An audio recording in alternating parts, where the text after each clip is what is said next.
NEET परीक्षा का विवाद गहराता जा रहा है। पहले नीट के पेपर लीक का आरोप लगाकर रिजल्ट पर रोक लगाने की मांग की गई, लेकिन इसके बावजूद भी रिजल्ट घोषित हुआ तो रिजल्ट में घोषित टॉपर्स और ग्रेस मार्क्स पॉलिसी को लेकर सवाल खड़े किए गए। इस मामले में सुप्रीम कोर्ट में कई याचिकाएं भी दायर की गई, जिसमें कुछ पर सुनवाई भी हुई और सभी याचिकाओं पर अगली सुनवाई एक साथ 8 जुलाई को होगी। आज हम आपको इस वीडियो में नीट परीक्षा के मामले में कब क्या हुआ कुछ पॉइंट्स में बताएंगे। 5 मई को नीट की परीक्षा आयोजित की गई। नीट परीक्षा को लेकर कुछ सेंटरों पर पेपर लीक का आरोप लगाया गया, जिसके बाद इस पर सवाल खड़े होने लगे। इस परीक्षा में तकरीबन 24 लाख परीक्षार्थियों ने हिस्सा लिया था। दूसरा, 6 मई को यानी नीट की परीक्षा होने के अगले दिन परीक्षा कराने वाली नेशनल टेस्टिंग एजेंसी यानी एनटीए ने सफाई देते हुए किसी तरह के पेपर लीक की खबरों से इनकार किया। एनटीए की ओर से कहा गया कि कहीं कोई पेपर लीक नहीं हुआ। तीसरा, फिर 8 मई को राजस्थान, दिल्ली और बिहार आदि जगहों के पुलिस ने नीट परीक्षा लीक मामले में कुछ आरोपियों को अरेस्ट भी किया। चौथा, उसके बाद 17 मई को नीट मामले में सबसे पहले सुप्रीम कोर्ट में वैष्णवी यादव की ओर से एक याचिका दायर की गई, जिसमें नीट के रिजल्ट पर रोक लगाने की मांग की गई। हालांकि सुप्रीम कोर्ट ने नीट रिजल्ट पर रोक लगाने से इनकार कर दिया।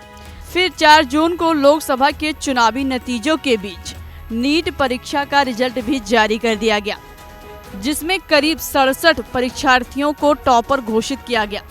ये ऐसे अभ्यर्थी थे जिनके बराबर नंबर आए, यानी 720 में से 720 नंबर आए। इसमें भी 6 परीक्षार्थी एक ही परीक्षा केंद्र के थे। फिर नीट परीक्षा पर विवाद गहराने लगा। रिजल्ट को लेकर प्राइवेट कोचिंग संस्थानों ने एनटीए पर सवाल खड़े करने शुरू कर दिए। 9 जून को एनटीए की ओर से नीट परीक्षा में दिए गए ग्रेस मार्क्स पॉलिसी को लेकर फिजिक्स वाला के सीईओ अलख पांडे और 2 अन्य की ओर से सुप्रीम कोर्ट में एक याचिका दायर की गई। उसके बाद 11 जून को सुप्रीम कोर्ट ने नीट की काउंसलिंग पर रोक लगाने की मांग संबंधी याचिका पर सुनवाई की और नीट काउंसलिंग पर रोक लगाने से इनकार कर दिया। अगली सुनवाई के लिए 8 जुलाई की डेट दी गई।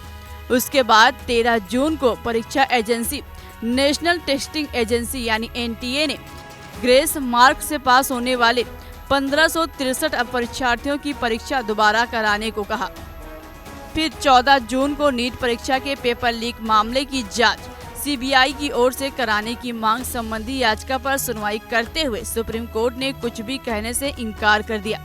सभी मामलों की सुनवाई अब 8 जुलाई को होगी। ये थी नीट परीक्षा विवाद पर कब क्या हुआ पर कुछ पॉइंट्स।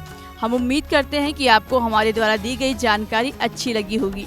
अब ऐसे में देखने वाली बात ये होगी कि 8 जुलाई को सुप्रीम कोर्ट की तरफ से इस पर क्या फैसला लिया जाएगा। फिलहाल अभी के लिए इस खबर में इतना ही। बाकी देश दुनिया की तमाम खबरों के लिए देखते रहिए हिंदी खबर।